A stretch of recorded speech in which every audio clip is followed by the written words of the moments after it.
அண்ணா அண்ணே நம்ம பழக்கத்துக்காரங்க இடத்துல போட போயிட்டாங்க. பழக்கத்துக்காரங்களையா? ஆமா. பழக்கக்காரங்களுக்கு ஒண்ணுனா நான் விட மாட்டேனே. வந்துருங்க. அண்ணா நான் வந்துடுறேண்ணே, நீங்க போங்கண்ணே. பழக்கத்துக்கு ஒண்ணுனா நான் என்ன பண்ணுவீங்க? என்னையா பழக்கத்துக்கா அந்த அளவுக்கு இறங்கிட்டியா? இறங்கிடுவேன் நானு. என்னடா அப்படி என்னடா பழக்கம்? கஞ்சா பழக்கம்.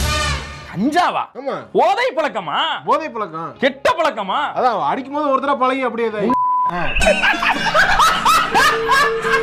கோபி பொதுவாக கெட்ட வார்த்தை பேச மாட்டார். பட் இந்த இடத்துல கெட்ட வார்த்தை பேசுறது தப்பே இல்லைல்ல.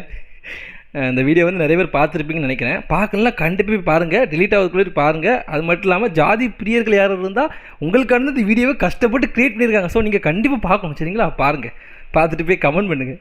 இந்த இஷ்யூஸ் பற்றி நான் ஃபுல்லாக பேச விரும்பலை, ஏன்னா ஆல்ரெடி எல்லாரும் பேசியிருப்பாங்க, நான் வரும்போது லேட் ஆயிருக்கும். பட் நான் ஒரு விஷயம் வந்து சொல்லணும்னு இருந்தேன். என்னன்னா, இவங்கெல்லாம் விக்டிமோட ஃபோட்டோவை போட்டு நம்ம பேசுறது போல அந்த தப்பை யார் பண்ணாங்களோ அவங்கள கால் அவுட் பண்ணி அவங்கள வந்து லைக் ஷேம் பண்ணி போஸ்ட் போட சொல்லி நிறைய பேர் சொல்லிட்டு இருந்தாங்க. ஐ திங்க் அது வந்து ஒரு நல்ல விஷயம்னு நினைக்கிறேன். ஏன் நான் அதை சொல்றேன்னா, அவங்க அந்த விஷயம் பண்ணதுக்கு இப்போ இவர் வந்து இங்கே இல்லைன்றதுக்கு காரணம் என்னன்னா அவங்களுடைய ப்ரைடு, என்னோட ப்ரைடு போயிடும்ன்றதுக்காக தானே. அப்போ அந்த ப்ரைடை உடைச்சிருங்க. நாளைக்கு வெளியே வந்து நடமாடவே முடியாத அளவுக்கு people should judge them, people should shame them.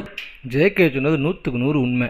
அதாவது இப்போ வந்து ஒருத்தவங்க பாதிக்கப்பட்டிருக்காங்கன்னா அவங்க ஃபோட்டோவை போட்டு அவங்களுக்கு அனுதாபம் தேடுறதை விட எவன் இது காரணமோ அவனை போட்டு அடி நடிச்சா சரியாயிரும். எக்ஸாம்பிள் நம்ம நீயானால ஒருத்தர் வந்தார் தெரியுமா, அவர் திருந்ததுக்கு முழுக்க காரணம் ட்ரோல் மட்டும்தான். நிறைய பேர் வந்து தப்பு பண்ணவங்க ஃபோட்டோவை போட்டு இவன் தான் தப்பு பண்ணான்னு சொல்கிறீங்க, ஓகே. பட் தப்பு பண்ணவங்க ஃபோட்டோவை போட்டு அவங்கள ட்ரோல் பண்ணலாம். நம்ம பரிதாபங்கள் சேனல் பண்ணுற மாதிரியோ இல்லாட்டி நமக்கு தோன்றதை பேசுகிற மாதிரி ஏதாவது பண்ணி நம்ம ட்ரோல் பண்ணலாம். அது மாதிரி நிறைய பேர் பண்ணால் ஆல்ரெடி பண்ணவனும் திருப்பி பண்ண யோசிப்பான், திருப்பி பண்ணணும்னு நினைப்பான் தெரியுமா, அவனும் கண்டிப்பாக பண்ண யோசிப்பான். ஏன்னா ட்ரோலுங்கிறது ஒரு பெரிய வெப்பன் என்னை பொறுத்திருக்கு. ஸோ வந்து இந்த மாதிரி தப்பு பண்ணால் கண்டிப்பாக யூடியூபர்ஸ், மீம்ஸ் கிரியேட்டர்ஸ் எல்லாருமே அவரை பற்றி ட்ரோல் பண்ணாலே போதும், கண்டிப்பாக இது மாறும்.